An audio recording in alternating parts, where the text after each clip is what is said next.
I think that $100,000 mistake probably has saved us millions in my current role because of that. When I was first starting out in business, I made a very expensive mistake. In fact, this mistake cost me over $100,000, and it's a mistake I won't soon forget. But it also taught me many lessons that I use today in my current position.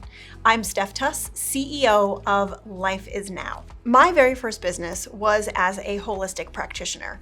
So I was very involved in helping people become healthy, and I was so passionate about it because it had had a huge impact on my life. I had a sick child, and through my studies, I learned about ways to help her and heal her. So it was something that was really close to my heart. It was a message that I was really passionate about, and I really had this hustle inside me to teach others. Now, nobody else in my family was a business owner, so I didn't have mentors. I just wanted to start my own business, teaching people the things that I've learned, and I wanted to make enough money to cover our bills, and that was really my very first goal. And what I didn't expect was how fast my practice grew. Within about a year and a half, I had a full book of clients seeing me, from losing weight to fibromyalgia to diabetics to you name it. People were coming to me because they were having difficulties with traditional and modern medicine. Because I didn't have any training on business, I didn't know how to scale. I didn't know how to grow past just me and an assistant that took appointments and sent out reminders. Word was spreading about me. I was invited to be a team nutritionist for the University of Illinois of Chicago Flames baseball team. I worked with several professional athletes on their personalized nutrition, and I was just capped. I couldn't do any more. So instead of me thinking, oh, I need to hire and train people, I decided that I was going to create a software program to help me manage everything. So I contacted a friend, and he hooked me up with his friend that was a web developer. Keep in mind, this was a long time ago. So this was 2007, 2008, where at that time still not everyone had computers in their homes, and not everyone had a smartphone. Creating a software program to help me manage my clients, it was a little bit of a risk, but I was sure that if I created this program, people would love it.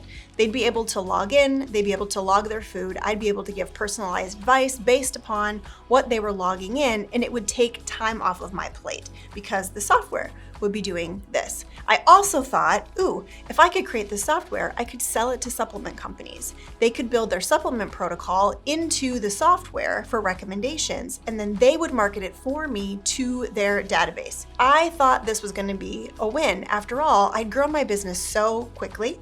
I didn't really receive any resistance. I had this idea in my mind that, if I put my mind to something, that it would work. And what actually happened was the opposite.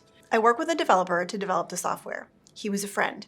I didn't have any written agreements with him. He told me that the software would be done in 3 to 6 months and that it would cost a certain amount of money. At that time, I think it was about $35,000, which I didn't have, but I figured I would make the money to be able to pay him. So I put it on credit cards. He began developing the software on the website, and it was called NutriTrainer. Great name. I mean, not to toot my own horn, but it was a really great name. And he started building it. Well, months passed and more months passed.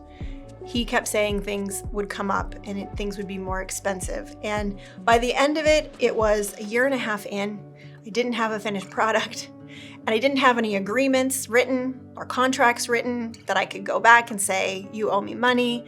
And I had paid him over $100,000 to build this software program, which still to this day is not live and parked somewhere in the ether. This was a really tough lesson for me to learn. I had financed most of the software using credit cards, which meant I needed to pay those credit cards back regardless of whether NutriTrainer was making me any money. And I had just experienced a really expensive failure. So I'm not gonna lie to you, it really shook my confidence. And what I ended up sometime later really taking away from this lesson is the importance of written agreements in everything that you do. So as CEO at Life Is Now, we don't do anything without a written agreement. We give written agreements to all of our clients, and we expect written agreements from all of our vendors and contractors. We're a big fan of agreements, making sure everyone's clear on what the expectations are, what the timelines are, and what the cost involved is. I think that $100,000 mistake probably has saved us millions in my current role because of that. So That's the gift in that, it's one of the gifts in that mistake. The second thing that I learned is that you need to do market research. So before you launch a product, before you launch a program, ask your audience if this is something that they're interested in or that they would want. At the time, my audience was all older. So not like, 80, but 40s and above. And at that time, they're a little less tech acceptable. So I was building this for a group of people that probably wouldn't have purchased it anyway. And I never preemptively reached out to the supplement companies to ask if they were even interested in partnering with me on this. Major, major mistake.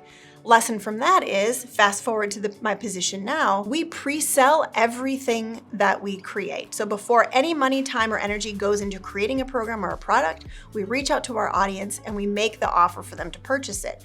Once they've purchased it, we then get right to developing it. We've got proof of concept, we've got people who are already purchasing it, and we can then use that money to put into the actual creation of the program and product, which is what I should have done with NutriTrainer. And then the third lesson, I think it was more personal for me, is that without that lesson, I probably would have made more expensive mistakes in my current role. So I'm a big fan of mistakes happen for a reason. They're there to teach you something that's gonna cause you to be the person you need to be in whatever is next for you. And for me, that mistake was very, very painful. I attached my own value to that result. I thought that since NutriTrainer was a failure and I had just plunged our family deep into debt, that then I was a failure as well. And I failed to separate myself from that. And I'm not gonna lie to you, it leveled me for a really long time.